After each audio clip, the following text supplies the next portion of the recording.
of fun. I sense in talking to both coaches today, both are confident, both like their teams a lot. They do. They've recruited really well. Now, for different perspective, Scott Padgett just in his second year, but he was an assistant here to Vinny Seltzer, so he's been around this program for 4 years. Well, Mercer wins the tip. They were in the orange road uniforms, the Bears. Again, 16-6 on the season, 6-3 in conference play.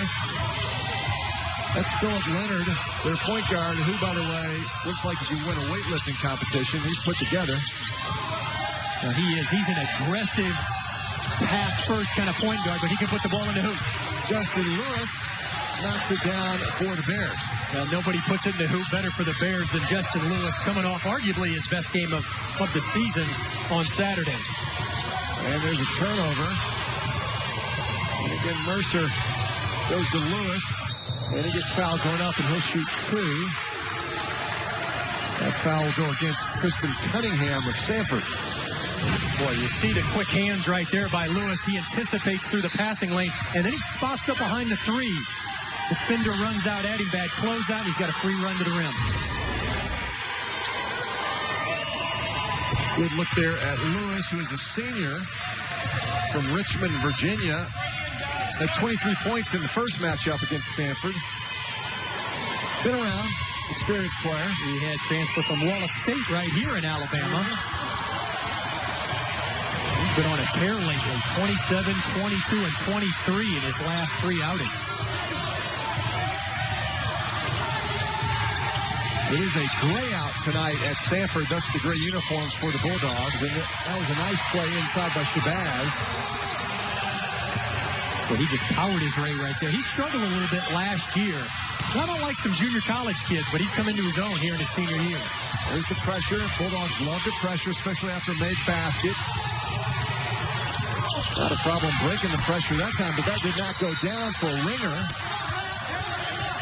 And it'll be Mercer basketball. New 30 on the shot clock. And again, Dean, you look at Samford, the uniforms usually white at home. And they're gray tonight, and it's kind of tough to read those names on the back of the jersey. But, hey, that's the gray out, right? They've got a good look here, but you're exactly right. It is hard to read those numbers and the names on the back. The kids don't care. They love the different uniforms, just like football helmets. Sure. Big piece of recruiting these days. Again, the Bears run a myriad of half-court sets. And when they get the open look, that was well played. Jelks knocks it down. Talked about the opening. 15 for both teams. Boy, you can't take your eye off of them. Jelks is as good as anybody right now in the Southern Conference. Close to another steal from Mercer. Going into the big guy who really is playing at a high level. Wyatt Walker, a freshman. He is a really skilled freshman. I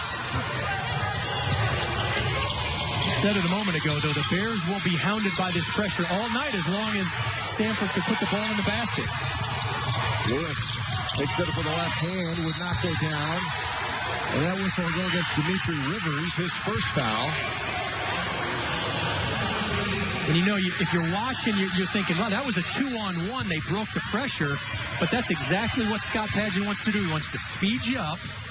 He wants to force you into shots that maybe you're not used to taking.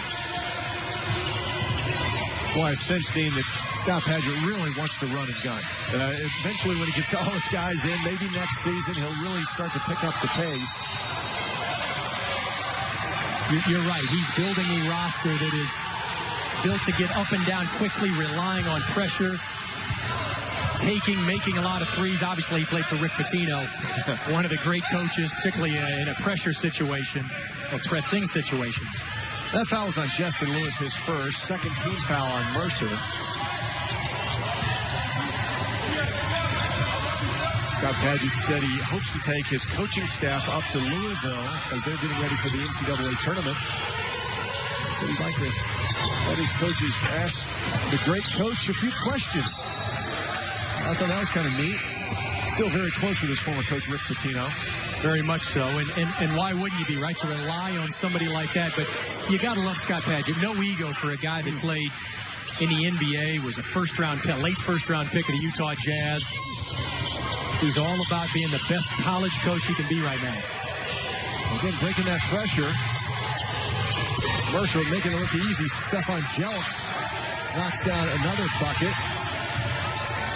Well, as a pressing coach, you got to live with some things. They're going to make some shots like that. The only thing you can't live with is low effort when you're pressing. And Mercer really packing things in. Samford not the greatest outside shooting team. And that foul was on the floor. Ethan Stair picks up his first foul. Stair's an Alabama kid. Hazel Green, Alabama. That's right. Came down to Samford and Mercer in the recruiting battles. Kind of broke Scott Padgett's heart. He's a combo guard that high IQ could play in this up-tempo style.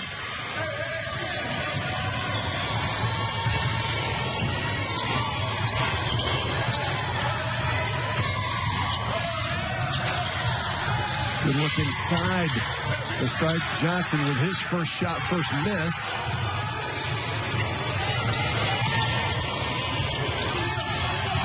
Again, Leonard looks over at the bench. Gets the signal from Bob Hoffman.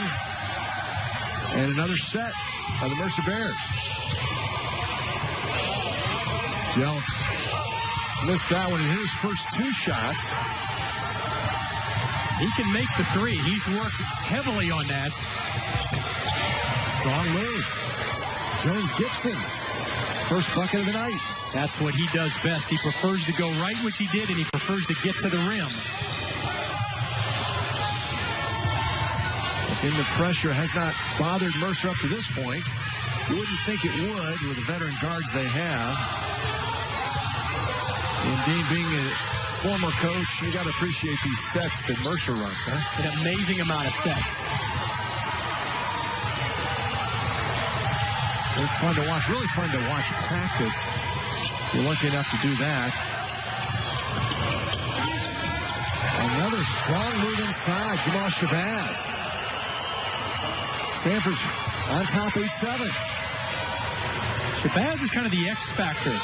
Much like Dimitri Rivers from Mercer, those guys are athletic enough to make a difference in the game. That is Samford basketball. So far, so good for the Bulldogs. Looking for the upset on the home court tonight.